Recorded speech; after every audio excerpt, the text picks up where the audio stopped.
Right, back live with you tonight here on In Focus, and thank you very much for staying on. And we are in conversation this evening with the Statistician General on the latest numbers coming through on data that reflects, I suppose, degree of services being given to the people on the ground in South Africa. Statistician General, good to have you, and thank you very much for coming on this evening. It's the non-financial census of municipalities for 2022. I know your work is apolitical, so it doesn't matter for you who is in power, but if we read something that says the number of consumer units receiving services from municipalities increased by 2022 and 2021 and 22 financial year. For the period under review, water showed that the highest percentage increased 5.9%, followed by the sewage and sanitation 3.7%, electricity 1.7%, and solid waste management 1.6%. What does that mean? Does it simply mean more people are getting services, or more people are plugging into the services that already exist, or more services are being given to people, if you understand what I'm saying? Let me greet you and greet the viewers indeed, and start off by explaining that the service units are different from households, in that you could be in a rural area and you have a communal tap, and in this communal tap you have this communal tap that supports about 10 or 20 or 30 households, and in supporting such households you could find that it supports about 100 people at a go. And you could be in a township like Khayelitsha, a township outside Mthatha, whether it's here in Atteridgeville in Pretoria, or in Giyani and Thohoyandou or Nelspruit, and you have back rooms. So you have a tap in the yard, and this tap in the yard supports the main house, which is a household, as well as back rooms where people are staying there, and they are separate households. Right. So a consumer unit can supply many. That's why we have more households than consumer units. Having said so, we are talking, the non-financial census talks about what municipalities said they were providing, not looking at the monetary value of how much they spend to provide such services. So indeed, the number of consumer units have increased for water, for electricity, for sewage and sanitation, as well as for solid waste management in the form of refuse removals. Okay. They have increased. And as they increased, what it means is that the numbers are relatively higher than what they were in 2021. Right. But we have also looked in the last 5 years, 5 financial years, starting 2018. We have realized that actually there were even increases over time in the number of consumer units, meaning that municipalities, districts and metros are making more facilities ready for water, electricity. Yeah. But we are not talking about the quality of service, because for the quality of service, we need to go to the households to tell us. For example, in the General Household Survey, which we release every year, 56% of members of the public are saying that for water, they have had disruptions for 2 days or more, even when the units are there in the form of taps. So how do you then reconcile the numbers that say there are more indigent households that have been identified by municipalities, 1.8% more from the previous year, and the fact that free basic services provided to consumers have decreased in terms of units? It's because, let us first look as of 2001 in terms of the regulations that are talking about free basic services, that you will have 6 kiloliters of water per household, 50 kilowatts of electricity per household per month, an equivalent of 50 rand on average each for refuse removal, as well as for sewer and sanitation services. Now, all these are what we call free basic services. Now, municipalities use different approaches. They use 4 approaches. The first approach is a broad-based approach where they say everyone in our municipality qualifies for this free basic service. Especially in rural areas, we find it a lot. The second one is a technical one where they say you will qualify for these free basic services, but if you earn beyond a certain point, then beyond that point, we start charging you. The third one is the one that talks about geographical areas where a municipality or a metro, give for example a metro like Tshwane, may decide that nobody in the suburbs will qualify for free basic services, but people in rural areas outside Hammanskraal, in Bronkhorstspruit will qualify, including people in informal settlements. And so you could have someone with a mansion in those neighborhoods or in the rural areas or in the informal settlements, but they will still qualify regardless of their socioeconomic status. Then the fourth one is what we call self-targeted. That is where someone, based on whether they don't have enough income as a salary, or whether they are a child-headed household, or whether their house has burned down, they go and register themselves as an indigent. So what you will see is that depending on different approaches of the 3 criteria that I spoke of at the beginning, vis-a-vis the fourth one of self-targeted, where people register themselves as indigent, which is voluntary, then makes that difference that we are seeing more free basic services increasing based on whatever criteria a municipality may use, whereas those who have registered for indigent continue to to decline. So people, are you saying people are not registering or maybe not renewing their statuses as far as the indigent program is concerned? Does that mean they have moved out of the bracket of being indigent, or they are finding other means, I suppose, of getting that free water without being in the program? It is not one reason.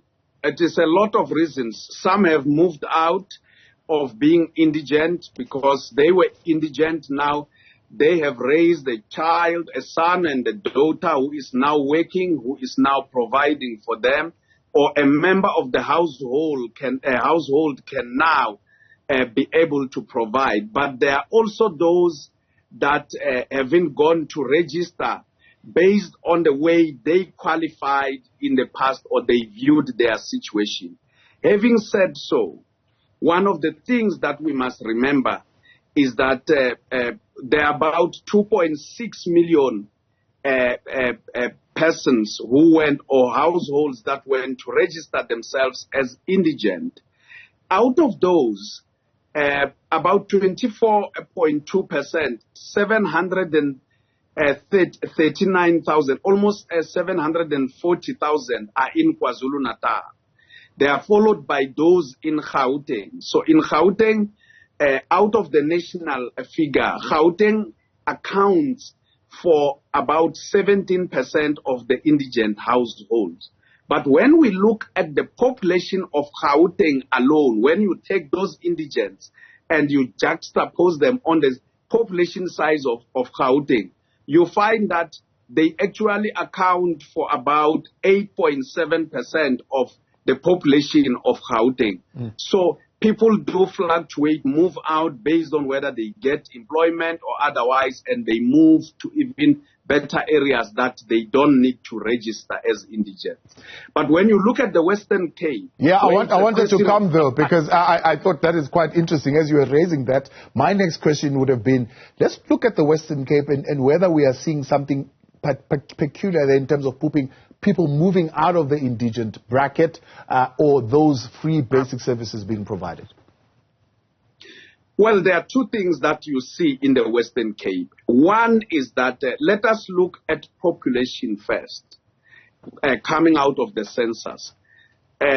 Gauteng is sitting at 15.1 million. It's followed by KwaZulu-Natal, and it's followed by the Western Cape. The Western Cape is number 3 in terms of the size of the population. But when you look at per capita GDP that we released from our gross domestic product, Western Cape becomes number 2 after Gauteng. So it overtakes KwaZulu-Natal. Eastern Cape is number 4 in population size, but it's number 9 in per capita GDP.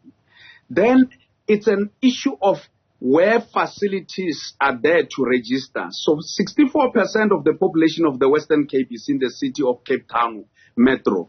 So they are able to access facilities to go and register. So there's a demand for them to go and access facilities. And then come the province, then makes those facilities available in terms of indigents, which then comes to a higher share of proportion than you see nationally. Yeah.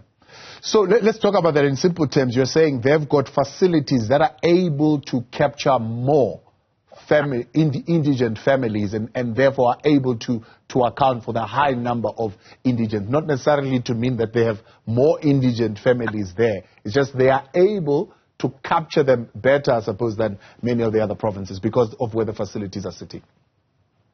It's two ways. They are able to register more than rural provinces like your KwaZulu-Natal, your Free State and Mpumalanga. But there are people, 64% of the population is congregated in the city of Cape Town Metro. So they are able to reach out to those facilities compared to what you would find in rural provinces where it's difficult for them to reach out.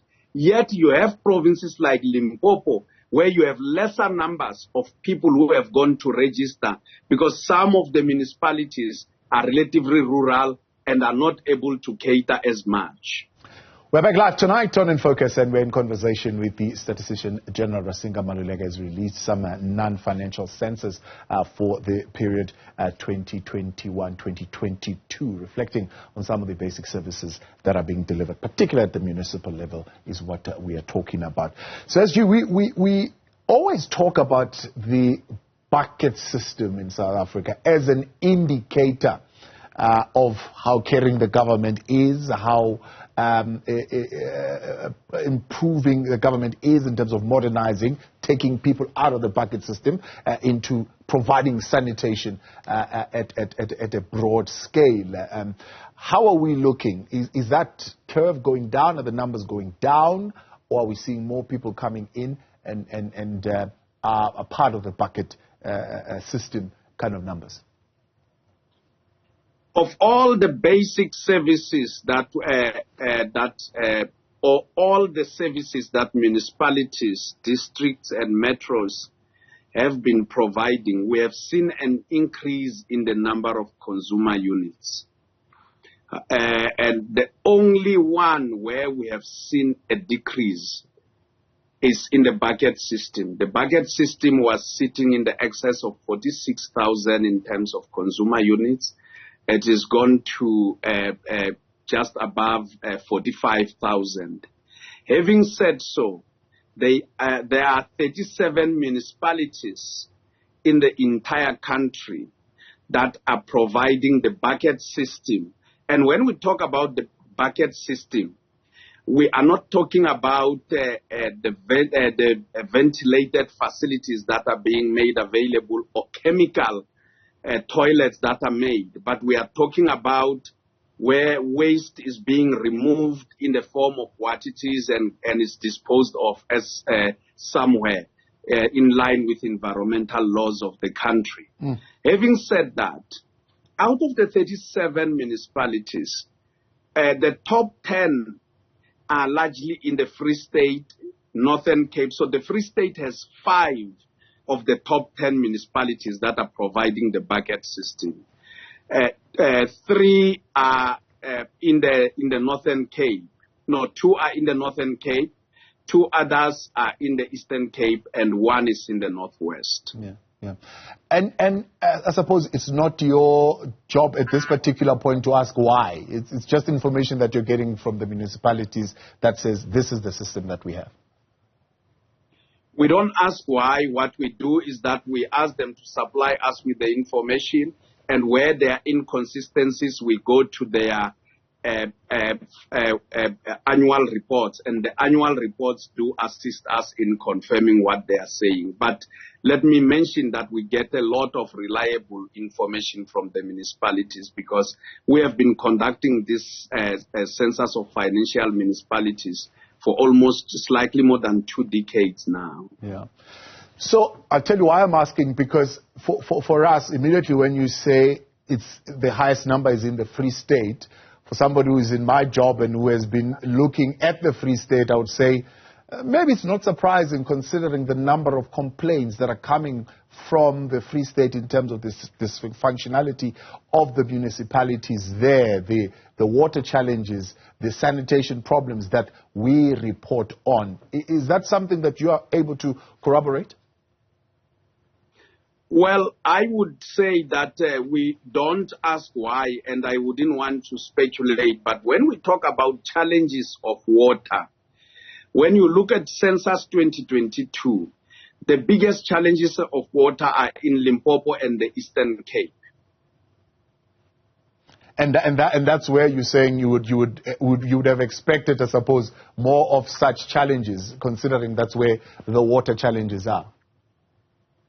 I can't say I would expect. Our job is to measure. We don't expect. We just measure and make the information as reported, or when we go to households. All right. When we go to households, we take that. But if I were to expect, and I need to qualify this, if we were to expect, we would start doctoring numbers to suit what we see in other indicators. And once we start doing that, we would no longer be independent in our reporting. Right. So let me maybe ask it this way. In terms of topography, in terms of geography, if you look at the Free State numbers, where mostly are you finding this 5 out of 10? Excuse me again? In terms of location, in terms of geography, where are you finding these 5 out of 10 municipalities? Well, they are scattered largely in the Free State, but in the northeastern side of the Free State. And would you say those are rural parts of the Free State, not well developed? Well, I wouldn't necessarily say, because whereas some of them do have informal settlements in them. But one thing that we should understand is that when a municipality is combined with an urban node, it doesn't necessarily become rural because it's got an urban node. But one thing that we do find out is that informal settlements do tend to have a lot more bucket systems, because they are very difficult for municipalities to plan for. So let me ask this question, that because we hear these things, especially now in this period being branded about, that say to us, 30 years on, and you didn't look that far, you looked at 5 years, more people are receiving water services than there ever been. More people are being plugged into the grid, are receiving more electricity than ever before. And others can even use that as a reason why, for example, we are now experiencing such high demand and maybe load shedding, because more people are coming into the infrastructure than would have been anticipated. Would you say these numbers bear that fact? Certainly. Let us look at this way. There are more people than there were, and I will only use 1996 because we have had 4 censuses in South Africa. Census 1996, 2001, 2011, and recently Census 2022. One of the things that we are seeing is that when you look at electricity, for example, as a source for lighting, and we use lighting because it's easier for people to connect or to use electricity for lighting than for cooking, because cooking, when they have an option of firewood and it's expensive, the heating for cooking is expensive, they would rather use firewood. So use electricity for lighting. 1996, you only had the city of Cape Town and some parts of Gauteng going 80% to 100%. Now, as of 2001, Western Cape was covered. Gauteng was showing checkered approaches, 80% here and there, otherwise less than 80%. As of 2022, connectivity for electricity, and we are not talking about disruptions of load shedding. You have about, the whole country is more than 80%, and this is what households told us when we went to interview them in the census. With an exception of one municipality in KwaZulu-Natal, which is below 80%, eMadlangeni as the municipality in KwaZulu-Natal. But otherwise, the others are between 80 and 100%. Water connection. Coming out of 1996, we have a lot of reticulation and facilities of piped water, either in the dwelling or in the yard. However, between 2011 and 2022, we have seen provinces like the Eastern Cape and Limpopo regressing, going backwards, while the rest of the country has improved. Yet, even when you have such reticulations and connections, 56% of the population said that we have disruptions of 2 days or more on water supply. Statistician General Rasinga Maluleka, appreciate your time and thank you very much for coming on, presenting the census numbers. They're looking at aspects of service delivery, particularly pertaining to the provision of water, electricity, sanitation, and we could have touched on employment in local government, but of course didn't have time. That's where we'll leave it for now.